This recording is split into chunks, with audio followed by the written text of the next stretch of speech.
Ay, Robert, pasagot naman ito, oh.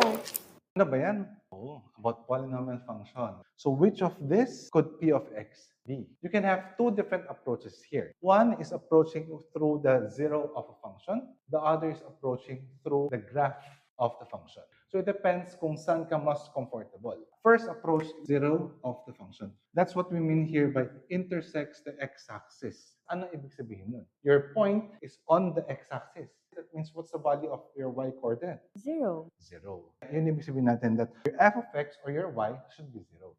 Okay, now, sabi niya at two distinct points. That means how many zeros ang in-expect natin dito? Dalawa. Dalawang zero dapat meron natin dyan. Okay, let's observe. Pag sinabi natin linear function, what's the exponent of x that we expect to have here? 1.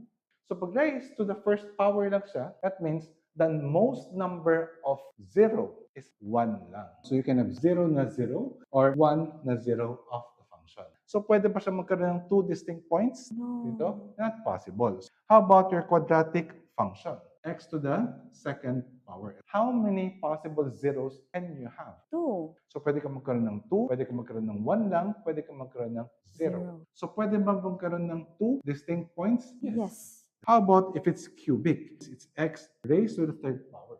Ano yung mga maximum possible number of zeros?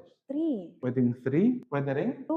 pwede rin 1, pwede rin of course 0. Makikita natin na there's exactly 2 and these two types of function. Yeah, the answer will be 2 and 3, which is your letter C. Gets mo na ba? Yes, kakayanin ko na yung UFCAT.